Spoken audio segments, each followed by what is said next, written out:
Hi, I'm Charles with Handicap.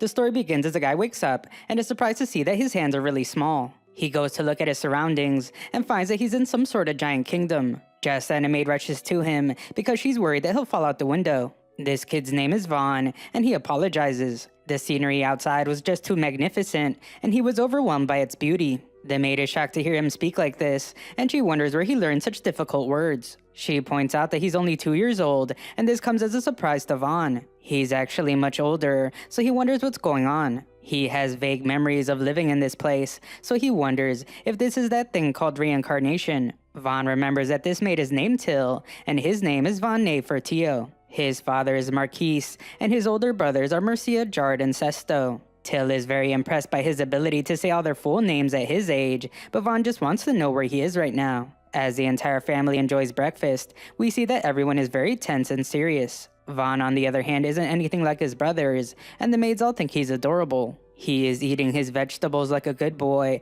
and the maids compliment him for being so good at chewing his food. They absolutely adore him, so Vaughn feels like he's a VIP at some kind of hostess club. Vaughn then puts all the jokes aside to review his current situation. It seems that he's been reborn in this new world, but his memories of his time in Japan are still intact. Just then we see just how serious Marquise is as he asks Jard what he will be studying today. Jard immediately responds by saying that he will be learning about fire magic and battle formations. Marquise has the same question for Sesto, so Sesto responds that he will be studying magic. Marquise then turns to Vaughn to hear what he will be doing, but his answer is a bit different. Vaughn explains that there are a lot of things he doesn't know, so he was thinking of starting by studying their nation's culture and history. This instantly shocks all of his brothers, and Marquise can't help but laugh. He thought that he had been spoiling Vaughn since he was the last child of his late wife Mura, but he's happy to see that at just 2 years old, Vaughn is already a fine young man. Marquise is very pleased with his growth, and he's positive that Vaughn will possess powerful fire magic like Mira and himself. Marquise says that the family's future is in good hands, and he looks forward to Vaughn's magical aptitude appraisal when he turns 8. Marquise then gets very serious and declares that he has high hopes for Vaughn. Vaughn then thinks about how apparently a person's magical aptitude is very important in this world. Their offensive capabilities make them useful for protecting people, so nobles desire one of the 4 elemental magics. These 4 are fire, water, wind, and earth. Those with aptitude for other types of magic that don't fit into those 4 are seen as a disgrace. As for his family, Marquise and all of Vaughn's brothers possess one of the 4 elemental magics. A while later we see that Vaughn has really taken an interest in this nation's culture during his studying. He is looking at a map, and he wonders if a nearby port is the only one where ships can sail from. Till says it is, because huge monsters lurk in the deep ocean, and the ships would come under attack if they sailed from anywhere else. Vaughn can't get enough of this new information, so he wonders what kind of races exist in this world. Till begins to list all the different kinds, like elves and dwarves, but she's interrupted by the other maids. They point out that this is all too complicated for a 2-year-old to learn, so Till apologizes. Vaughn tells her that it's no problem, and he was asking her because he wants to learn everything he can. He has become interested in something else, so he asks Till to teach him about magic tools. Till begins by explaining that magic crystals, gemstones, plus some rocks and ores can all store magic. Because of this, people can make magic tools related to their magic aptitude with them. The maids are amazed to see Vaughn absorbing all this information because he's still just 2 years old. Just then, their little lesson is interrupted by the butler named Esparta. Esparta acknowledges that Vaughn is currently 2 years old and is learning to read and do basic numeracy. That isn't enough for Esparta though, as he wants to find out exactly how much Vaughn really knows. Vaughn takes a look at this guy and thinks about how Esparta is a talented butler who has apparently been in his father's services for many years. This guy seems pretty dependable, but Vaughn can't help but think about how he can be really scary sometimes.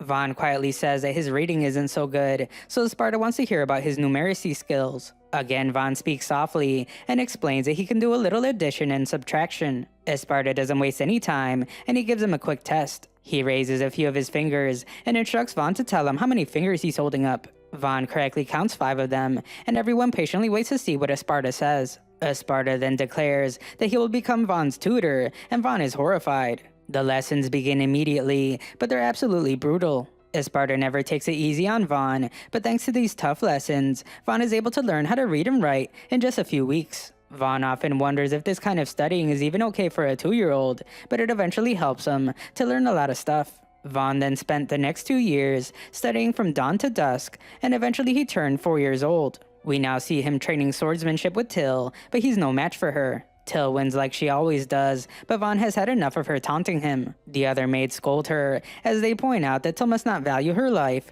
for her to be taunting Lord Vaughn like that. They insist that Vaughn punish her, but Vaughn says that he doesn't mind how she treats him. The other maids refuse to accept that, because normally it would be a serious crime for someone to be so rude to a noble. Vaughn acknowledges that this is just one of those obligations he has as a noble, so he prepares to punish Till for her insolence. Till screams in terror as she gets ready, but Vaughn just ends up flicking her in the head. The other maids implore him to do more, but Vaughn declares that the matter is settled. Till can't believe that he spared her, and Vaughn just gives her a reassuring smile. Vaughn then studied swordsmanship every single day, and by the time he was 5, he was able to fight on equal terms with the older soldiers in training. As Vaughn spars with one, he thinks about the fighting style of his opponents. He usually fights other children, so their attacks tend to be simplistic. Vaughn's experience from his past life makes a huge difference, so he's able to beat the soldiers in training easily. After demolishing the kid he was just sparring with, the other trainees say that Lord Vaughn is really amazing. They can't believe that Vaughn is really good with a sword, on top of all his other talents,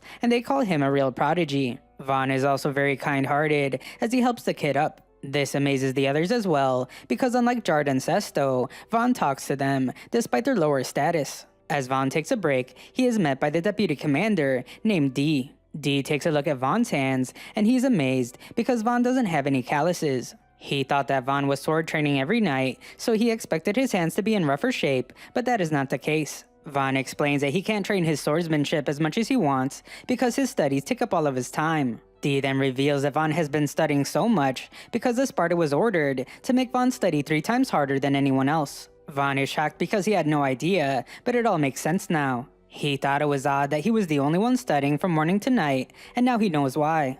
D assumes that Vaughn would rather be learning about the sword, so he says that if he wants to train more, then he will plead his case for him. He calls Sparta an egghead, and he says that the egghead is too devoted to academic subjects. D doesn't want that for Vaughn, so he declares that he should pursue the path of the sword instead. He vows to teach Vaughn everything he knows so that he can become the nation's greatest swordsman. This guy's way over the top with everything he says, but the look in his eyes tells Vaughn that he is dead serious. Vaughn settles him down by explaining that while he does like the sword, he also likes studying. There's only so much time in the day, but Vaughn vows to do his best to do both. D accepts his decision and says that at the very least, he will instruct Vaughn personally for his sword lessons. Vaughn is intimidated by this guy's determination, so he tells D to just go easy on him with the training. D assures him that he will, as he says that he hasn't forgotten that Vaughn is still a kid. D is really eager to teach him some fighting, so something tells Vaughn that the sword training will be pretty intense. Vaughn ends up being right, as D's training has Vaughn swinging his sword hundreds of times. He tells Vaughn to do 100 upswings and 100 mid-sweeps over and over again. The training is absolutely relentless, and it seems to never end. Eventually, Vaughn finds a moment to catch his breath, and he can't help but call D a demon. D isn't done though, as he notices that Vaughn isn't really doing anything on his break. He can't have that, so he tells Vaughn that he should rest in a squatting position instead of using a chair. D is getting pretty crazy, so Vaughn thinks that he might not be a demon after all, and he might just be an idiot. Just then Till arrives to give our hero a towel. Vaughn acknowledges that his life has been pretty rough, but every day has been fun since he was reincarnated. As he looks at the people around him, Vaughn says that he feels a satisfaction that he never experienced in his past life.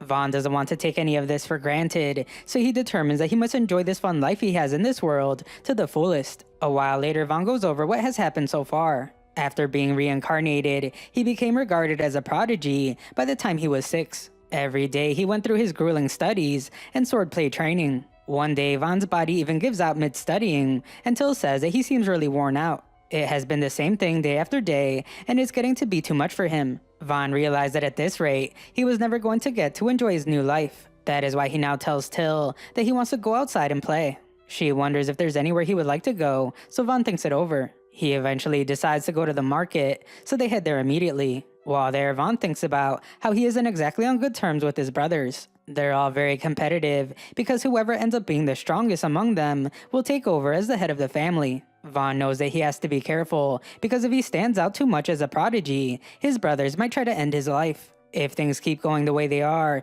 Vaughn knows that he won't be able to enjoy his life in peace. That is why Vaughn has decided to become a slacker, so he can be a normal child instead of a prodigy. Vaughn now enjoys himself as he notices that there's so much activity in the market. It's the biggest market in the city, and it's right next to the Chamber of Commerce. This company is huge, and it has branches all over the kingdom. Just then, Vaughn hears a loud noise in the distance, and he sees that it's coming from someone yelling at a tied-up kid. The guy tells everyone to stop looking at them because he isn't putting on a show, and he is shocked when Vaughn's guards prepare themselves. Vaughn stops them, and he asks the man why the boy he's with is tied up. The man explains that this boy is his son, and he can do whatever he wants with him. Vaughn is startled by this answer, and the man explains that he is here to sell his son into slavery. This confuses Vaughn, so Till explains how things are here. For a long time now, poor families have sold children they can't feed into slavery to earn money to live on. Vaughn thinks about how appalling this is, and he wonders what he can do. Just then, some woman comes out of nowhere,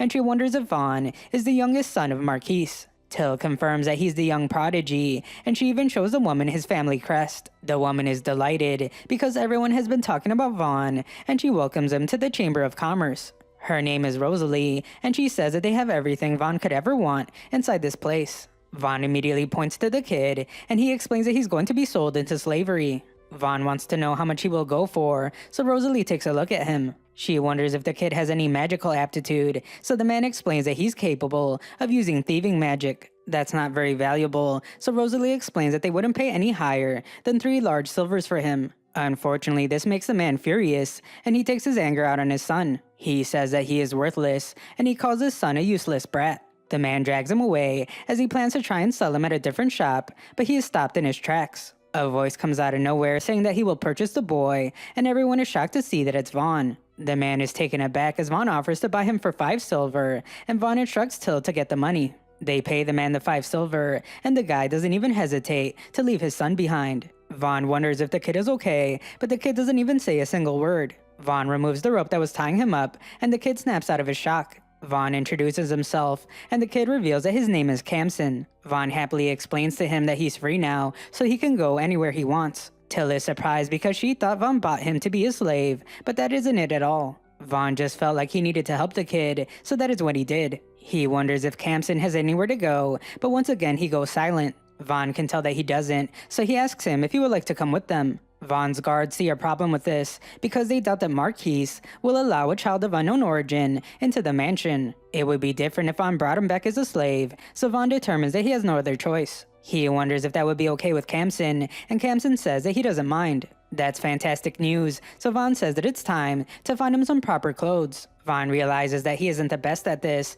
so he asks Rosalie if she will help them. Rosalie's happy to have their business, but first she says that they should finalize the slave contract. She then takes both of their hands and begins the process. This puts a seal on both their hands, and it acts as their slave contract. It cannot be removed, and the seal will remain as long as the contract isn't nullified. Rosalie says that she will waive the contract fee because this is their first time doing business with each other, so Vaughn thanks her. Rosalie is stunned for a moment, but she remembers that it's time for work. As she runs to get started, Rosalie can't believe that she was actually thanked by a noble. Vaughn is glad to finally have everything settled, so he takes Kamson to get fixed up. A while later, we see that Kamson looks like a different person as he informs Vaughn that Dee is looking for him. Vaughn offers to give Kamson a cookie if he tells Dee that he isn't here, but Kamson points out that Dee already knows he's here. Kamson feasts on the cookie anyway, and Vaughn wonders where his gloves are. Kamson explains that he doesn't need them, but Vaughn wonders if he's really okay with showing his slave seal. Kamson isn't just okay with it, he's actually proud of the seal. He declares that it symbolizes his friendship with Vaughn, so he likes to show it off.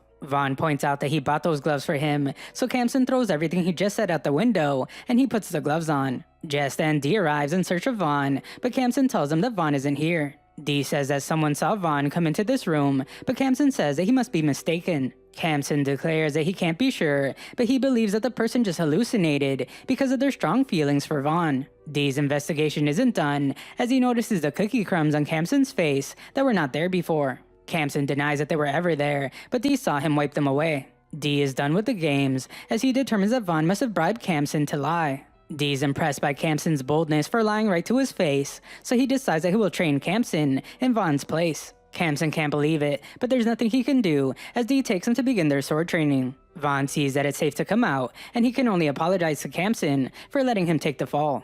A while later, we see that the entire kingdom is talking about Vaughn. He has finally turned 8 years old, which means it's time to appraise his magical aptitude. All of his brothers have an aptitude for either fire or wind magic, and everyone is sure that Vaughn will possess fire magic. Everyone's looking forward to seeing Vaughn's results, and they all hope the best for him because he's so nice to everyone. Unfortunately, the story takes a very dark turn as Marquise hears about the results of Vaughn's aptitude test. It reveals that Vaughn has no aptitude for any of the 4 elemental magics, and Marquise is furious. The news gets even worse as Marquise is told that Vaughn's aptitude is actually for production magic. Vaughn is terrified by his father's reaction, and tension begins to fill the entire room. This is the worst possible outcome, as Marquise explains that production magic is known as the most unfortunate type of all. It allows its user to create swords and accessories by preparing materials and visualizing the result in their mind. The problem is that it consumes a lot of mana, and those things can be produced without magic anyway, so production magic is practically useless. Besides that, Marquise wonders how Vaughn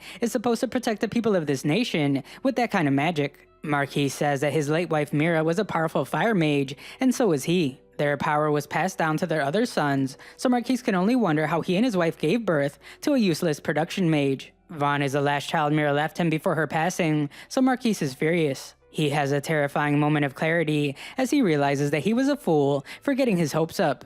Vaughn displayed some very rare talents despite his young age, so Marquise let himself think that Vaughn would become something more. It's clear now that he was wrong, and Marquise can't believe that his house produced such a disgraceful failure. Marquise has taken hold of his sword, so Vaughn realizes just how dangerous the situation is. His father only cares about the strength of their family, so Vaughn begins to panic as he can tell that his father is prepared to end his life. Marquise realizes what he must do, so he raises his sword before his son. Vaughn can only watch in horror as he's completely defenseless, and he desperately tries to think of a way out of this. Just then, before Marquise can strike him down, Mercia steps in to stop him. Marquise demands to know what the meaning of this is, so Mercia explains that he has an idea. There is a remote village that remains undeveloped due to its location, but it's still part of their domain. Mercia has a plan for this place, so he suggests that they leave the area to Vaughn. Marquise knows about this nameless village, but he wonders why Mercia thinks that this is a good idea. Mercia begins his explanation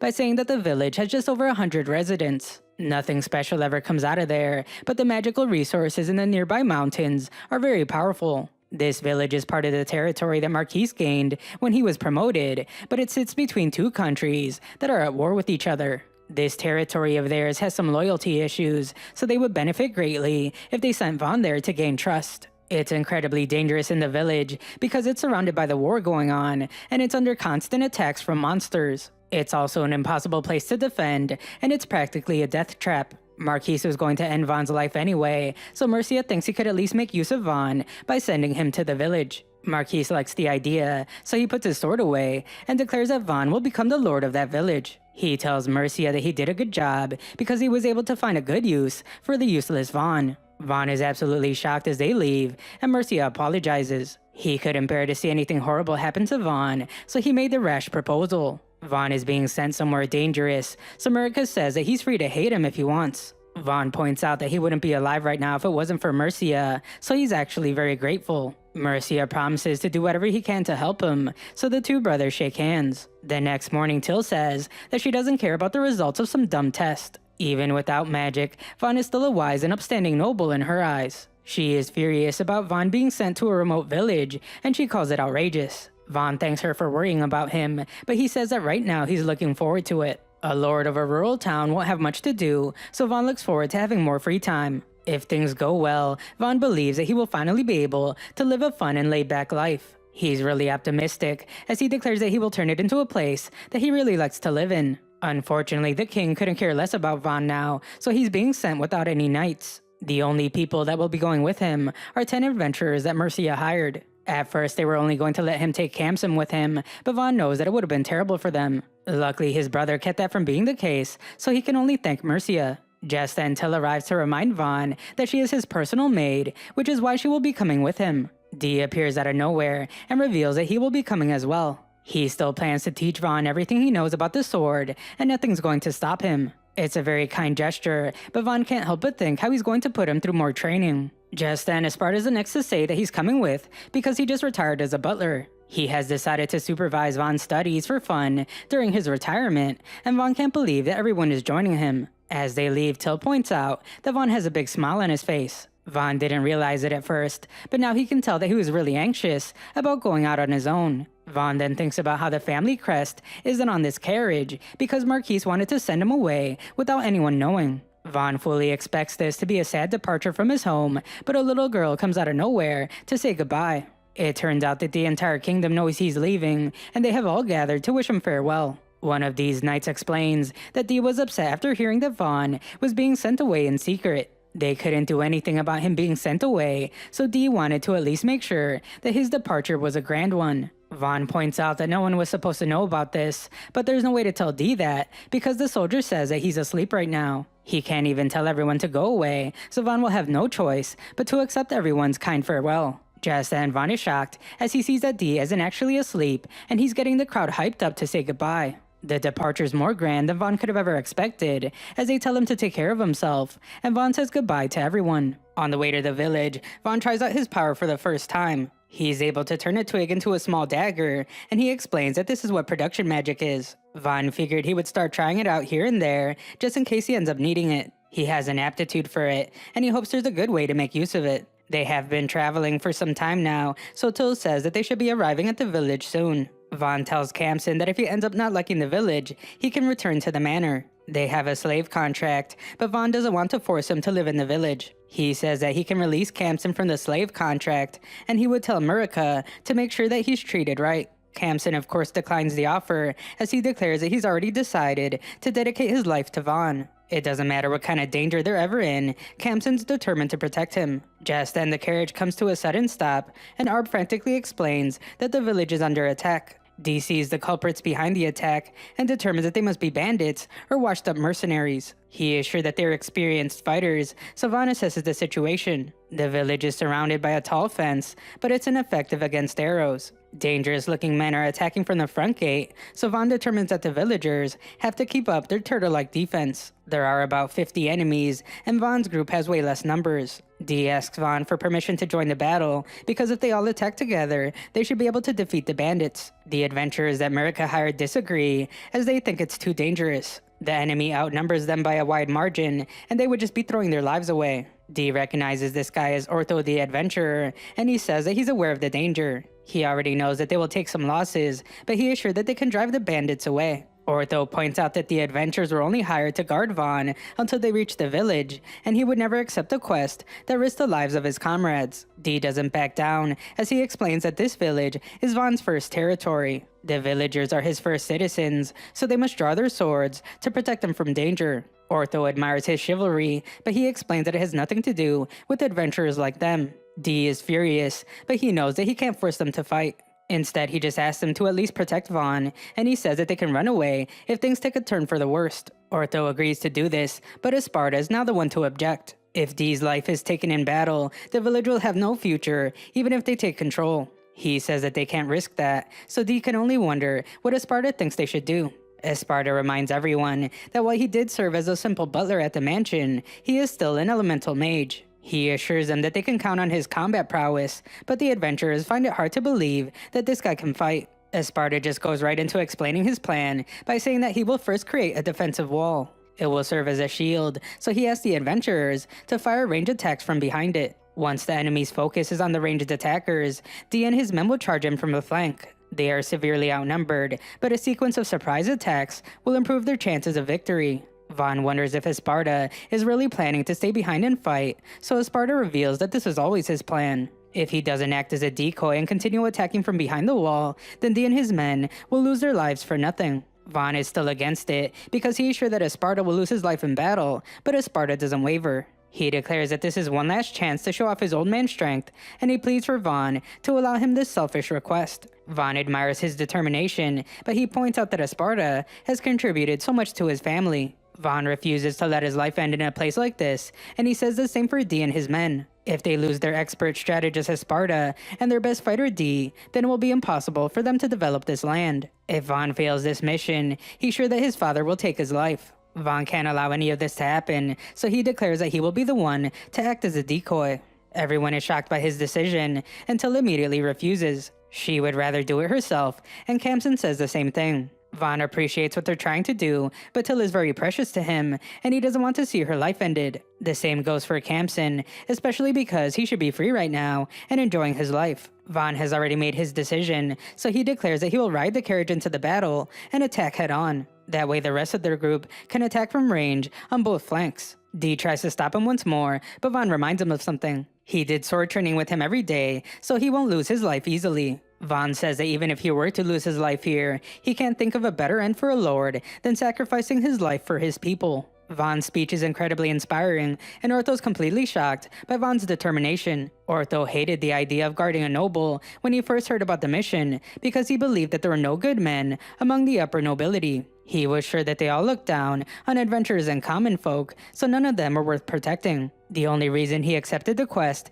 was because he wanted to keep getting high-paying jobs from the guild, so he had no choice. Ortho was surprised when Vaughn arrived to greet the adventurers when he heard that they would be the ones guarding him. Vaughn politely introduced himself and thanked them for their service. The other adventurers pointed out how wrong Ortho was when he said that there were no good nobles, because Vaughn was clearly a polite young man. After Vaughn left, the other adventurers were relieved to see that they would be guarding an ordinary kid. Even Ortho had to admit that he was wrong, as he realized that not every noble was the same. Vaughn is a good kid, and seeing how determined he is to protect his village has changed Ortho's mind. Ortho marches forward and says that just this once, he will entrust their lives to Vaughn. Vaughn tries to stop him, but Ortho interrupts him. A child saying that he's willing to risk his life can't be ignored, and Ortho wouldn't be able to face his comrades if he didn't do something. His comrades are on the exact same page as they realize how wrong they were before. They used to ridicule the idea of a noble having resolve because the nobles they've met until now were all talk. Vaughn, on the other hand, was ready to put his life on the line, and everyone's inspired. Vaughn had no idea that he was having this kind of effect on Pluriel and the others, and Pluriel can only laugh because Vaughn even took the time to memorize the names of adventurers like them. It's those kind of things that Vaughn does that makes them feel like they can trust him with their lives. Dee is next to step up as he declares that he and his men are noble knights in service of the royal family. Protecting Vaughn here and now means defending the future of the house. Esparta joins in by saying that he cannot condone Vaughn using such an irresponsible strategy. He will fight with the others, but once the enemy is dealt with, he will have to teach Vaughn the responsibility he bears as a potential heir to the royal family. Esparta joins Dee and Ortho on the front lines and says that he will amend his strategy. First, he will create a defensive wall and fire ranged attacks. Then Dee's men will take the left flank, while Ortho's group charges in from the right. Everyone's ready, so Esparta immediately creates the wall. It's up in the blink of an eye, and the adventurers say that they didn't expect the old butler to be such a powerful mage. They're also still impressed by Vaughn, and Ortho even says that he would welcome him becoming the king. The bandits, meanwhile, haven't noticed the giant wall that Esparta put up behind them. They're too focused on conquering the village, and they are sure that it will be a cakewalk. This isn't the case, however, as arrows begin to rain down on them, and several of the bandits are eliminated. They finally notice that the arrows are coming from behind the wall, so their leader declares that they will attack whatever's behind it. The bandits go charging in, but Dee appears to start wiping them out. He runs through their group with incredible force and eliminates several of them with his blade. Ortho's right there with him, and Dee says that everything's going as planned. The enemy fell for their decoy, and they were able to surprise them from both flanks. The battle's really heating up now, so Ortho tells his men not to let the knights show them up. The knights and the adventurers are charging in from both flanks, so the bandits realize that they're surrounded. The bandits still have a number advantage, but our heroes make up for it with pure skill. The terrifyingly powerful Dee tells his enemies to step forward if they want their lives ended, so the bandits start running away from him. Just then the bandit leader rushes towards the wall, and Ortho realizes that he's targeting the people on the other side. Ortho desperately calls out for someone to stop him, but it's too late. The bandit leader has made it past the wall, where he finds a defenseless Pluriel. He prepares to end her life, but Vaughn manages to get his attention. Vaughn maneuvers his way to the guy's back, and he cuts him down with his blade. Kamsen then follows up Vaughn's attack and puts an end to the bandit leader's life. The battle isn't over yet though, as Vaughn says that there's a good chance that the enemy will focus on their position. He tells everyone to pay attention to what's in front of them, and Pluriel can only wonder how Vaughn can be so composed. The battle ends a while later, and Arthur reviews the situation. The enemy took huge losses, while Vaughn and his group suffered no casualties. This is the best possible outcome, and it's a complete victory.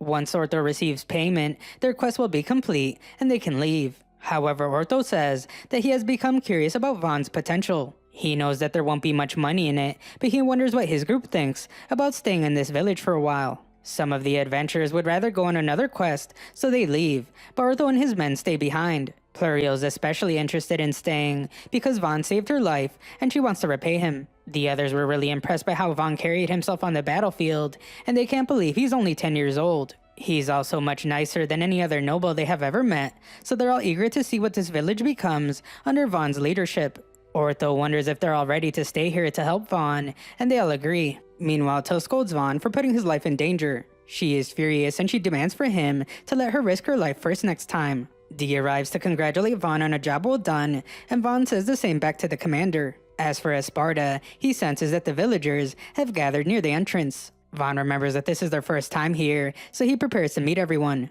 Inside the village, Till notices that this place has a lot more space than she imagined. Vaughn introduces himself to the village chief named Rhonda, and Rhonda thanks him for saving their village. Unfortunately, these attacks have happened before, and they have been attacked several times this year alone. Vaughn can only wonder why this village is being targeted, so Rhonda explains their past. Back when they were part of Fredinato County, knights patrolled the area to protect them. Unfortunately, that all went away when the village became part of the territory that Vaughn's father controls. Vaughn can only apologize to them, as he explains that his father has not been informed about the status of the smaller villages yet. Rhonda is terrified by this statement because it makes it seem like the smaller villages are not worth protecting. They practically pay nothing in taxes, so he fears that that is why the king doesn't care about them. Vaughn tries to calm them down by saying that complaining about the state of the kingdom won't do any good, but it just makes things worse. The villagers don't want to hear that kind of talk from a noble because he can't possibly understand how hard things are for them. Vaughn tries to calm them down again by explaining that his main concern is the future of this village. He admits that nobles have their flaws and they're to blame for passing laws that don't benefit the smaller villages. Unfortunately, they can't do anything about that right now, so Vaughn says that they should focus on thinking of ways to protect this village. Vaughn has already thought it over, and he has come up with 3 measures that they can take. First, Vaughn says that they need to produce something so valuable that the kingdom can't ignore this village. Then they need to regularly earn enough money to hire mercenaries. Lastly, they need to improve and develop the village themselves. The villagers say that they've come up with ideas like that before, but it's always easier said than done. Vaughn acknowledges that it must have been difficult before, but he declares that things will be different now because their new lord has arrived. This village is all he cares about now, so he will do everything he can to defend and develop it. His inspiring words have no effect on the villagers, so Vaughn can tell that they don't trust him yet. Just then, Esparta introduces himself and explains that he has served the king as his head butler for many years. He vouches for Vaughn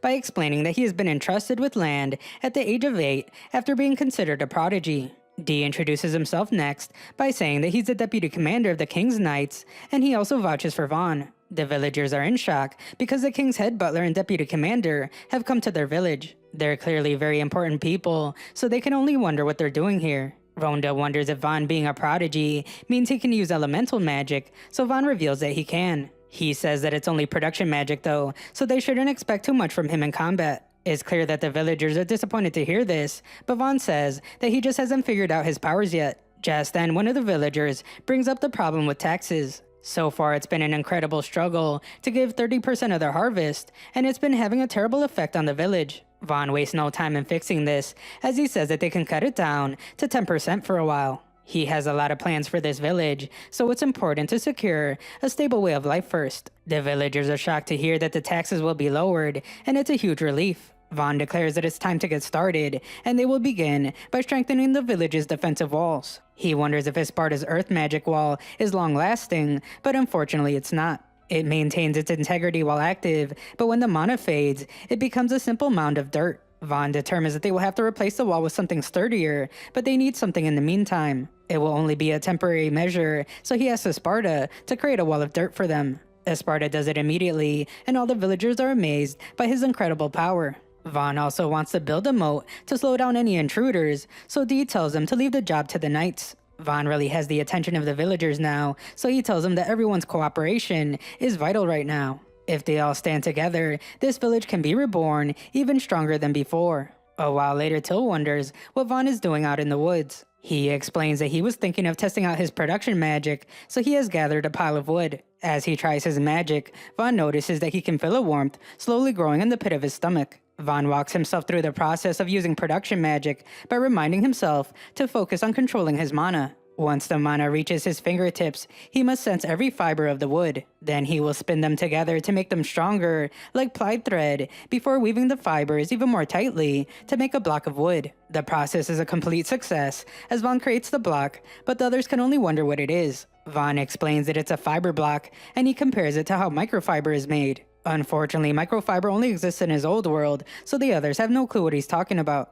A while later, Ortho comes strolling by, and he's shocked when he sees what Vaughn has been up to. Till explains that Vaughn made these blocks, and the adventurers can't help but notice how many there are. Ortho touches one of them, and notices that they're lighter and harder than he expected. Vaughn gives him permission to cut one in half, but Ortho finds that he can't even scratch it with his blade. Ortho says that he swung at it hard enough to cut through a stone, but this block Vaughn created is incredibly tough. None of them have ever seen anything like it before, and they all wonder if it's really just made of wood. Vaughn is pleased with what he created, and he determines that these blocks could be surprisingly useful. A while later, Till wonders if Vaughn has exhausted his mana yet, because he's been creating all sorts of weapons and tools. Vaughn says he feels fine, and he doesn't understand why production magic has such a bad reputation. He heard that the mana consumption of production magic is really intense. Supposedly, it consumes so much mana that it's almost impossible for most people to make even just one thing. Vaughn doesn't know the full potential of his power yet, but what he does know is that he can easily create weapons. Kamsen really likes the sword Vaughn just made, so Vaughn tells him he can have it.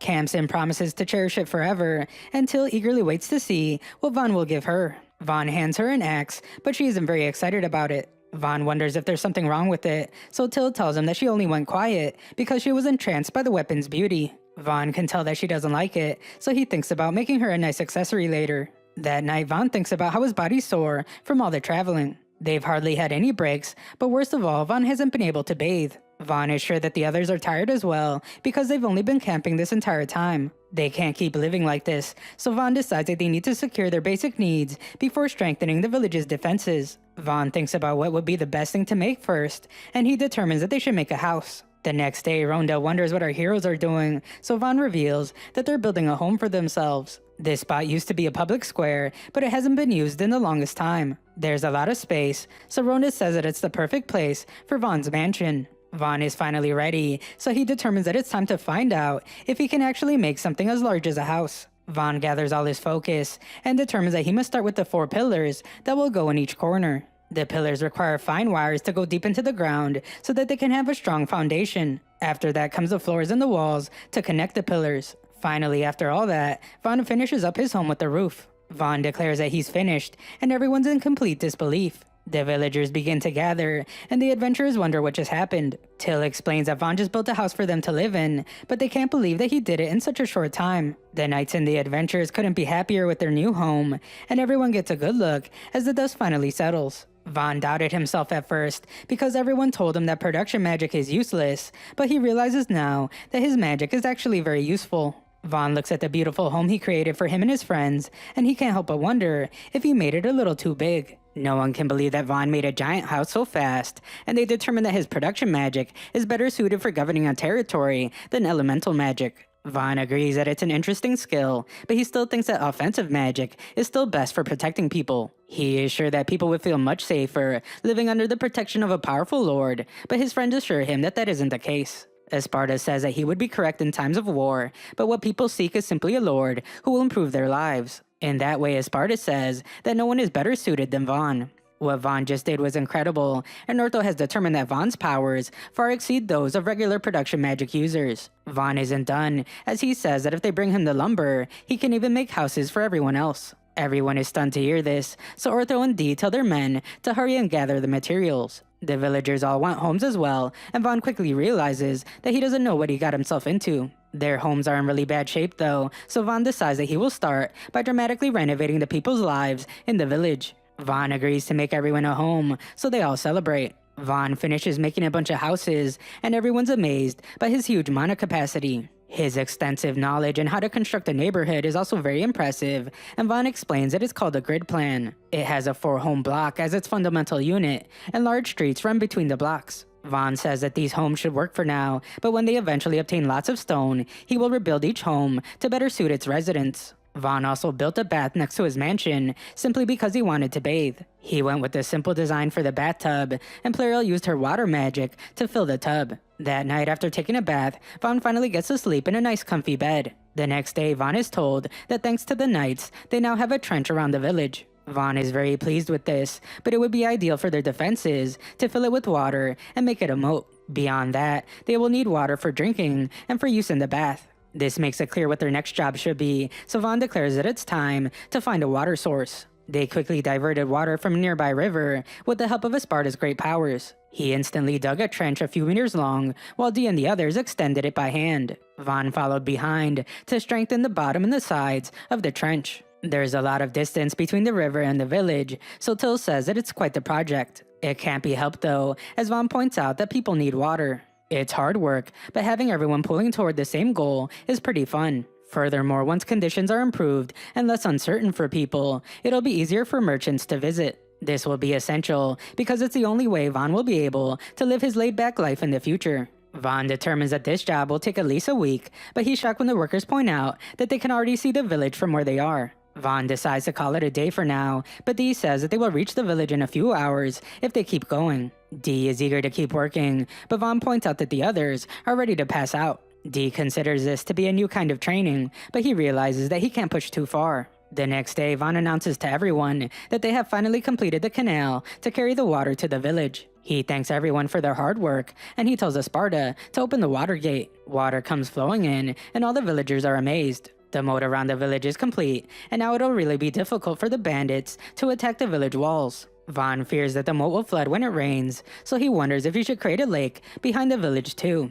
Esparta thinks it's a good idea because that lake could be used as a reservoir that will be useful during droughts. Vaughn does that next, and the villagers can't believe that so much is happening. The village that once had no waterways now has a lake for a reservoir. Thanks to Vaughn, the villagers don't have to trek to the river every single day just to fetch water. The chief thanks him, but Vaughn says it's not necessary. He's glad that everyone has access to water now because life will be much easier for the entire village. That night, we see that a girl referred to as Lady Art is traveling with someone named Panamera. Panamera says that it's still a long way to a certain remote village, so she tells Art to get some rest. The next day, Vaughn finishes creating a giant defensive wall called the Rampart. The village wall used to just be a wall of dirt, but now it's an incredible construction. Ramparts have a wide top, so guards can even patrol on top of the wall. Everyone is really excited about this, because with a rampart this sturdy, the villagers can rest easy, even when bandits strike. Vaughn shocks everyone when he says that he isn't satisfied with this, because he wants to make the villagers feel even safer. Vaughn tries out making some basic crossbows, and everyone is stunned when he's finished. They say that these things aren't basic at all, and they're super impressive. Vaughn even attached shields to the front of them, so the guards can fire arrows while protected from enemy attacks. This is really stunning, and it's clear now that Vaughn can make all sorts of things with his production magic. Their village is relatively small, but Vaughn is pleased because it's starting to look like a fortress city. Everyone agrees, and they say that mere bandits will never conquer it, no matter how hard they try. Dee is sure that if the king knew what Vaughn could do with his power, he would have made him the head of the house instead of banishing him to this remote village. The king thought that Vaughn was weak, but one look at what he has done to this village makes it clear that his power is more than sufficient for combat. Dee would argue that Vaughn is more powerful than anyone, but Esparta believes that his power is best for protection. The two begin to argue, but Vaughn settles them down. He says that they shouldn't get frustrated over their circumstances. They all just have to make do and fight with what they've got. Just then, Vaughn's stomach rumbles, so Till makes him a meal. It wasn't easy though, because they're short on ingredients. Esparta says that the defense of the village is important, but they must do something about the village's regular income. This village has no connections, aside from a few merchants who come here once a month. Vaughn doesn't think that this needs to be a priority, because the village's crops are able to provide plenty of food for the village. However, Esparta points out that they don't have the ingredients to make Vaughn's favorite sweet-baked desserts, and Vaughn completely changes his mind. Not having those sweets is horrifying to him, so Vaughn declares that it's time to come up with something this village can sell. Kamsen thinks they should sell those woodblocks Vaughn can make, but Vaughn rejects the idea. Selling them wouldn't work, because only he can work with them. Everyone gives their suggestions, but Vaughn can tell that coming up with something to sell that is unique to this village will be difficult. Later, Vaughn learns that Till and Kamsen don't want to use their weapons. They were gifts from Vaughn, so they don't want to cause any damage to them. Vaughn points out that they need to learn how to defend themselves with those weapons, so they need to practice. Zara tells him not to worry, and he shows them his shield of the Orc Knight. It's sturdy and flexible, so it will be easy on their weapons when he blocks with it. Kamsen's first attack doesn't have a single bit of force behind it, but everyone is confused when the shield ends up on the ground. The shield is even cut in half, so everyone is amazed that the weapon was able to do so much damage with such little force. It's technically a wooden sword, so Vaughn is surprised that it was able to cut so well. Till fixes Zara's shield, and Arthur arrives to wonder what all the commotion is about. He has brought some ores that they mined, and he wonders if Vaughn would like to purchase them. Ortho explains that the forests around the nearby mountains are filled with strong monsters, so people have avoided that area. That place hasn't been mined before, which is why they can find a lot of rare ores without even having to go into the mountains. They were able to find iron, copper, silver ores, and even a little bit of gold. Ortho really stuns our hero though, when he reveals that they found mithril ore. This is great news, because if all this was at the foot of the mountains, then the actual mountains must hold a wealth of resources. Vaughn takes some of the iron ore, and he amazes everyone as he turns it into a solid block of iron. He says that he didn't melt it down to make it more pure, so he doesn't know how pure it is. Zara's really excited, so he wonders if Vaughn can make him a sword with it. Vaughn feels bad about what happened to his shield, so he says yes. Zara wants one long sword and one short, so Vaughn gets to work. This is his first time making an iron weapon, so it will take a lot of focus. He thinks hard about its shape and how sharp it must be, and soon he's done. This is Vaughn's first customer, so he paid extra attention to the sword's embellishments. Zara couldn't be happier with the short sword, so Vaughn gets to work on the next one. That one is just as amazing, so of course the other adventurers want weapons too. Vaughn points out that they were the ones to get the ores, so it's only right that he make them weapons. When he's done, everyone is certain that Vaughn can sell these weapons for a lot of money. Vaughn then looks at the mithril ore, and he wonders what the weapons would be like if he made them with mithril. Esparta is very intrigued with the mithril because he has never heard of anyone mining metallic ores in the woods. The only explanation is that there's a dungeon nearby. Esparta tells Vaughn that if they discover a dungeon, their situation would change massively. Hordes of people and goods would begin to flow in and out of this village. This gets Vaughn really excited because if they discover one, the importance of this village would jump dramatically. Dungeons have tons of resources in them, with gems as valuable as national treasures. Normally, when the guild receives words of a new dungeon, they open a branch in the nearest town or village. Unfortunately, Vaughn points out that their village doesn't have the resources to welcome the guild right now. Esparta agrees, because the guild coming here would bring many adventurers, merchants, and even the chivalric order. Right now, their village lacks the facilities, food, and infrastructure to support them. If this news spread, a neighboring nation would attack them, seeking to profit off the dungeon. On top of that, Vaughn points out that he's a black sheep of his family. If his father found out that the village he was sent to actually had value, he would be sent somewhere else. This means that Vaughn needs to grow this village and produce results before discovering the dungeon. Ortho's on the same page, so he says that they will avoid the location where the dungeon is likely to be when they gather resources. Vaughn knows that the adventurers could gain a lot by just reporting this to the guild, so he appreciates that they're holding back for the sake of the village. A while later, Vaughn is pleased with how everything looks, so he says that this concludes their dramatic renovation. Till wonders if Vaughn really isn't out of mana yet, because he has been making tons of houses and weapons. Vaughn says that he's fine, and only feels a bit tired. Just then, a messenger urgently reveals that some armored lizards are approaching the village. Vaughn immediately instructs everyone to get inside the walls and orders for the drawbridge to be raised and the gate to be closed. All the villagers are terrified because they know how dangerous these monsters are, but Vaughn has no fear. He knows that everyone is afraid of battle, but he reminds them that the lives of everyone in this village depend on what they do. Vaughn promises to fight for everyone, but he can't protect them with his strength alone. That is why he tells the villagers to lend him their strength so they can all protect this village together. The villagers are ready to protect their village, so Vaughn instructs them to man the crossbows. Kamsen explains that the adventurers are out hunting, so they're not in the village. In that case, Vaughn decides that he must partake in the battle, but Till stops him. He sees just how serious she is, so he asks Dee to go up the wall and report down to him what's happening. This way he can issue orders from a safe distance, so Dee agrees. Dee is horrified by what he sees, so he reports that there are roughly 40 armed lizards. This is really bad, because even a bunch of veteran knights would struggle to take down just one armored lizard.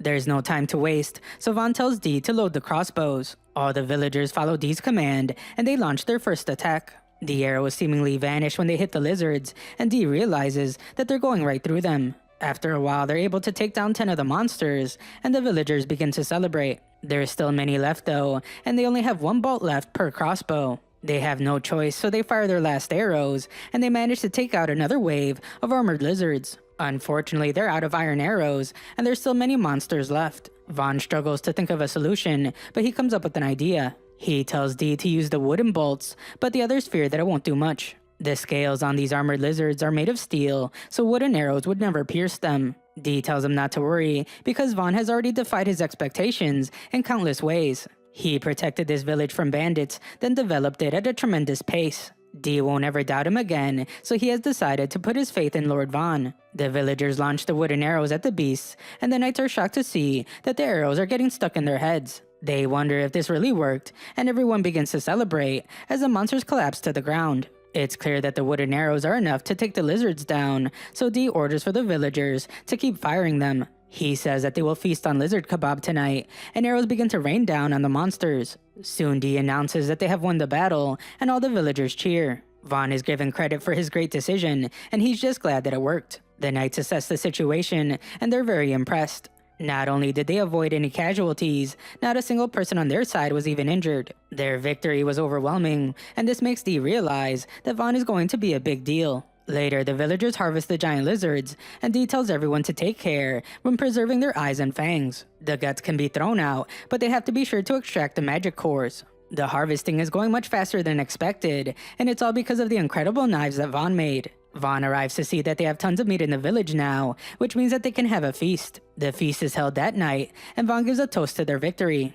The villagers thought that there would never come a day where they could enjoy themselves in this village, but Vaughn changed all that. The chief is amazed because it's hard to believe that there's a noble that enjoys spending time with lower class villagers. Vaughn's friends tell them that it's normal because it's just the way Vaughn is. Ortho wasn't there for the battle, but the story all made sense when he was told that the wooden arrows were made from the same stuff as their weapons. Just then, Dee overhears them talking about their weapons, so he declares that he will buy one from Vaughn as well. The other knights also want to buy some, but Vaughn says that he can never charge them. Once the village's finances are in order, he will make them all weapons for free. Afterwards, Ortho explains that they could sell the armored lizards to merchants and get 20 gold for each. Unfortunately, most of the meat will spoil, and Vaughn will have to pay for a transport fee. Accounting for that, they will probably be able to get 8 gold for each. There are still 40 of them left, so they will get a little over 300 gold. Vaughn does the conversion, and he's amazed when he realizes that this is about 300 million yen. Unfortunately, Esparta must remind him about something. When a village makes more than 100 gold,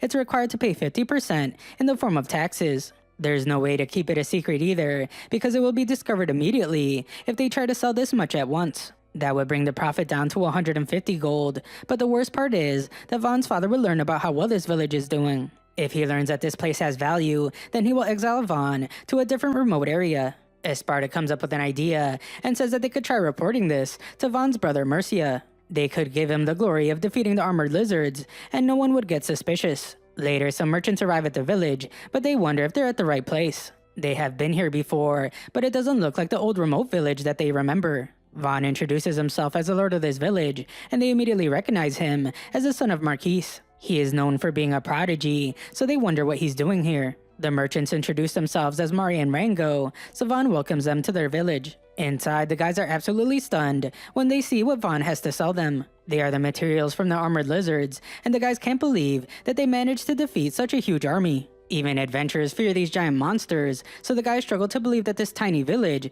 fought off so many of them. They are eager to buy everything, but they will need about a month to transport it all. Vaughn agrees, because these guys will have to recruit more men for this job. Unfortunately, the meat won't stay good for that long, so Vaughn tells them that they can take some for free. In return, Vaughn would like for them to take a look at some of the weapons they're selling. The guys had no idea that there was a blacksmith in this village, and Vaughn doesn't tell them that it's actually him. The guys are really impressed with the weapons, so they agree to buy them at Vaughn's asking price. Vaughn even takes it a step further by asking if they would promote the weapons as well, but they're hesitant. The guys can tell how incredible these weapons are, so they don't want to share them with any other merchants. Vaughn knows that they just want to make a good profit, so he comes up with an idea. He points out that if they sell the weapons just outside the village, then everyone will figure out where they came from. People will come to the village searching for them, and that could be a good opportunity. This is why Vaughn says that the guy should set up a shop inside the village before they start promoting. They will be doing the hard work of getting the word out about the weapons, and they will have a shop ready for anyone that comes searching for them.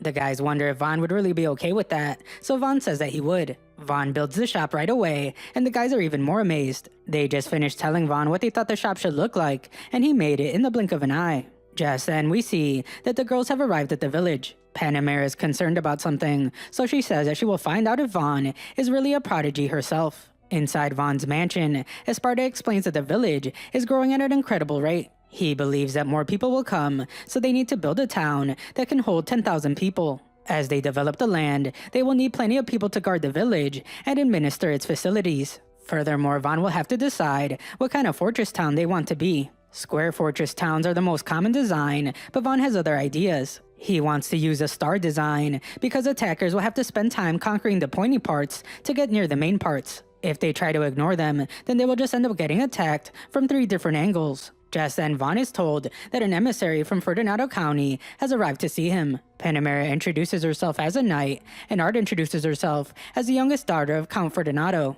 Art is here to pay her respects on her father's instructions, so she hopes that they can get along. Vaughn, however, can tell that they're actually here to assess the state of their enemy and possibly win him over. Panamera is impressed with his conclusion because he is right. Vaughn has been entrusted with land between Ferdinando County and the Kingdom of Yalenada, so Ferdinando is wary of him. He fears that Vaughn might spearhead his father's unseemly ambitions. Panamera determines that Vaughn being sent all the way out here means that he doesn't have an aptitude for elemental magic. Vaughn knew that word would get out eventually, so he doesn't deny it. He says that Ferdinando's concerns are unwarranted because he's not planning anything with his father. Vaughn says that he was simply exiled here by his father, but Panamera doesn't believe him at all. She points out that Vaughn has turned this remote village of 100 people into a fortress in a matter of days. She suspects that at least 5,000 men were sent here with Vaughn to accomplish all this because it's their goal to turn this village into a new military outpost. Vaughn shocks her by laughing right in her face, and he can only apologize. She was so serious when saying all that,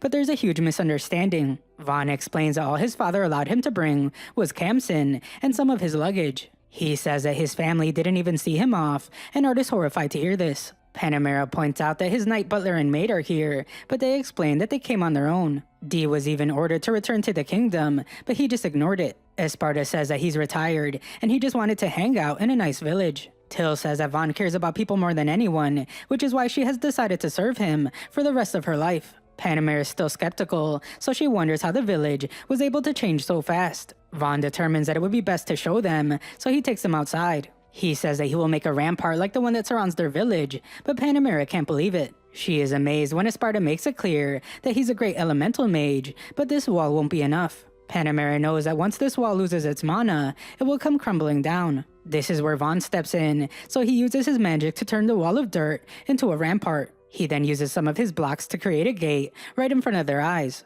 The girls can't believe what they're seeing, and they can only wonder what Vaughn's magical aptitude is. Vaughn explains that he has an aptitude for production magic, and it's not what people think it is. Society calls it the most unfortunate magic of all, but they are wrong. Art is stunned by this, and she has visions of her past. Vaughn explains that the instant his father learned about his aptitude, he drove him out of their home. Panamera calls Marquis a fool because with Vaughn's power, he could have expanded his influence drastically. He exiled him though, and now he doesn't even know about Vaughn's power. Panamera is convinced, so she reveals that the real reason she's here is to offer Art's hand in marriage. Vaughn can tell that Ferdinando wants them to get married, so they can just leave his kingdom alone. Vaughn explains that he plans to continue strengthening and developing this fortress town, but he doesn't seek conflict with anyone. He doesn't want to fight anyone, so there's no need for marriage. Vaughn says that Art wouldn't be happy here anyway, because it's really dangerous. Panamera says that she came here to prevent the marriage, but her feelings have changed. After meeting Vaughn, she would happily welcome him getting married to Art. He possesses great foresight, and he has the power to unite people behind him. She wonders how Art feels about marrying him, and she doubts that she will ever find a better man. Art does think that Vaughn is a good person, but she doesn't know about marrying him just yet. Vaughn hasn't even considered marriage at his age, so they decide to hold off on that. Vaughn is shocked when Panamera reveals that they will be staying here for another day, and she's delighted to see Vaughn acting his age for once. Panamera wonders if Vaughn has a spare room they can stay in, and they're both shocked when Vaughn says that he will make an inn. Vaughn makes the inn immediately, and the girls can't believe their eyes. At dinner, Vaughn wonders what kind of things Art likes. She explains that she likes cute things, like dolls and flowers, but Vaughn hasn't seen much of those. Art offers to show him the one she brought with her, and she's shocked by how interested he is. The others want to see them as well, so Art feels really welcomed here. That night, Art thanks Vaughn for the wonderful day. She was really nervous at first, but seeing how nice he is was a huge relief. Art says goodnight as she runs off, and Vaughn is just glad that he made a good first impression. Back home, Esparta determines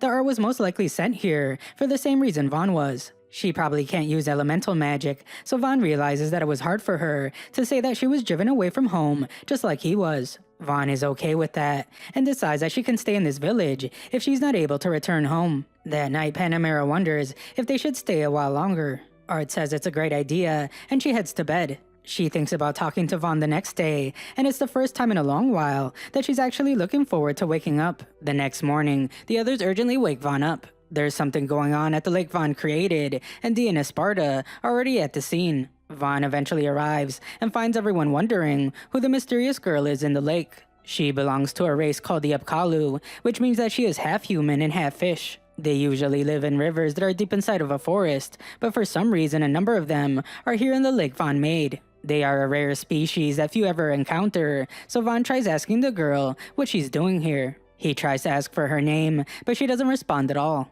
Vaughn wonders if she can even understand him, so she tries to offer him some food instead. Everyone is amazed when this seems to work as the girl approaches him. The girl emerges from the water to ask if she can really eat this food, and Vaughn says that she can. She's impressed by the meat, so Vaughn explains that it's armored lizard meat. The fish girl wonders who defeated the lizards, and everyone answers that it was Vaughn. Vaughn tries to give them the credit, but they are confident that it was all because of him. The girl leaves immediately, so Vaughn wonders if she will come back the next day, because he promised to give her more meat if she did. Esparta explains that her species is rarely sighted, so he doubts that she will come back. He is very wrong, however, because the next day several more of them appear. The girl is among them, and Vaughn begins to wonder if he did something bad. If the Apkallo see the armored lizards as gods, then they might be upset after what happened. One of the fishmen demands to speak with Vaughn, and Vaughn can't help but notice how this guy looks way scarier than the others. Vaughn is relieved when the guy simply thanks him for being nice to his daughter. Vaughn realizes that he's talking about the girl he fed,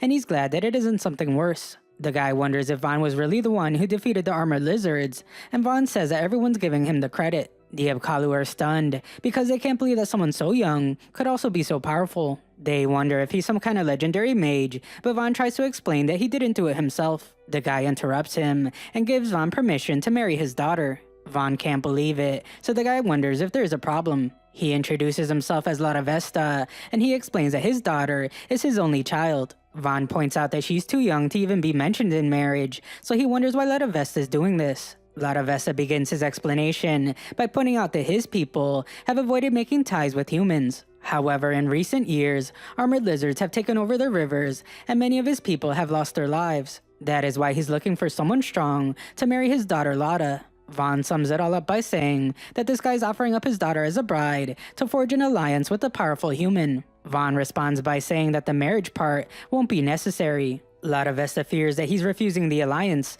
but Vaughn says that he will protect their tribe regardless. Lara Vesta is grateful for Vaughn's generosity because it means that they will be able to stay here. Like always though, Vaughn isn't done, as he says that it's time to start building. Lara Vesta has no clue what he means, so he's absolutely stunned when Vaughn creates some buildings for them. He explains that they are rest areas, and everyone can use them whenever they want. Vaughn is happy to see everyone enjoying the area, but Esparta reminds him that they have other business to take care of. It's time for them to deal with the sewage situation, and Lara Vesta wonders what that is. Vaughn explains that he placed sewer pipes underneath the buildings in the village. They regularly send water from the moat down the pipes to flush away all the sewage. It's not an easy process, so Vaughn is surprised when Lara Vesta offers to help. They work together to do the job, and Vaughn can't believe how much easier it was with their help. This job must be done several times a day, so Lara Vesta tells Vaughn to leave the job to them from now on. Vaughn wonders if that's really okay, so Lara Vesta explains that it's their way of thanking him for letting them live here. Just then, Art and Panamera arrive, and they're stunned to see the rare Apkallu. Lara Vesta calls Vaughn his son-in-law as he thanks him once again, and Art is horrified to hear this. Vaughn tries to explain that he's not married to anyone, but Lara interrupts him. She declares that she is Vaughn's wife, and she says goodbye to her husband. Later, Vaughn takes Art on a boat so the two of them could get some fresh air. Vaughn wants to clear the air about what happened with Lara, but Art already heard the real story. She knows that it was a misunderstanding, and she apologizes for overreacting. Art points out how incredible Vaughn is because he built this lake and developed the entire village. Just then, Lara and a bunch of the other Apkallu appear. They shake the boat a little too much, and it brings Vaughn closer to Art. Lara is furious with her husband, but Vaughn reminds her that they aren't married. Later, Lara Vesta's upset about Vaughn flirting with another woman when he already has Lara. Vaughn tries to clear things up, but Lara Vesta comes up with an idea. He says that the only way to settle this is with a competition. Vaughn will compete against the Apkallu, and if they win,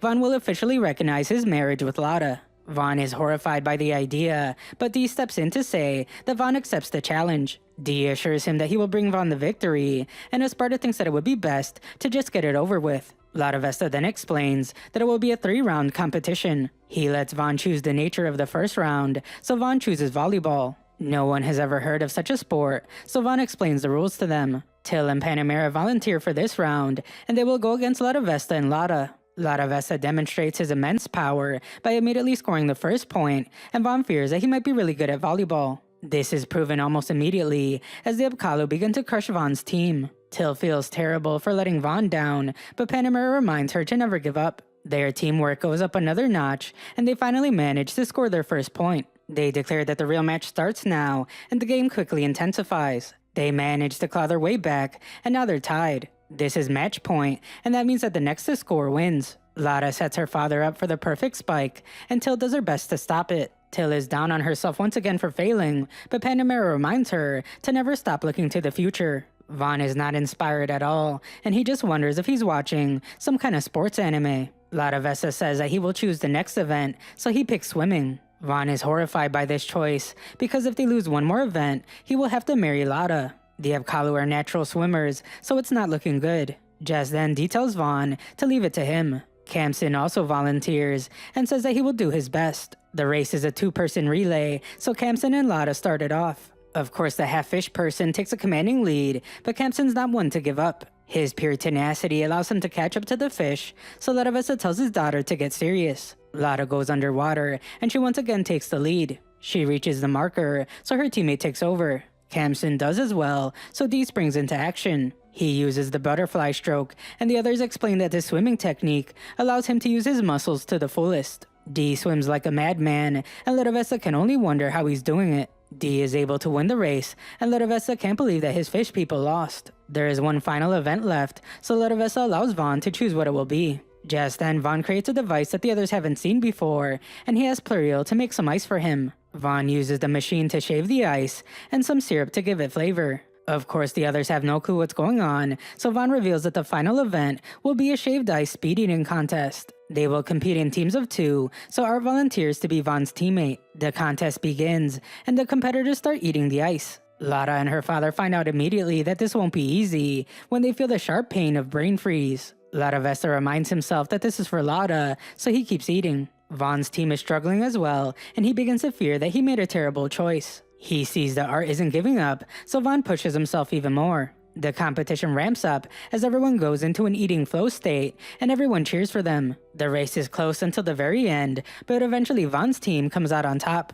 Vaughn is glad that they can finally put all this marriage talk behind them, but Lara Vesta calls him son-in-law again. This competition simply proved to him that Vaughn is truly a man worthy of his daughter. Vaughn wonders what the point of this entire competition was, but Lara Vesta doesn't answer. Vaughn's stomach is in a great deal of pain from all the ice, so the others tell him and Art that they did a great job. Art notices that Vaughn is always surrounded by smiling faces, and she wonders if she can ever make that happen for herself. Since the day she was born, her father was always busy, and she was alone. Her mother handed her off to a nanny, and showed no interest in her. All this was because she was labeled a failure. She didn't excel at anything other than her marionette magic. Using her dolls as puppets, Art found that she could move them more freely than even her own body. Art thought that she could use it to make her mother smile, but her mother just punished her for reminding her how useless she was. That was when Art first learned that marionette magic is considered evil, and it is hated by nobility. After that day, no one spoke to her,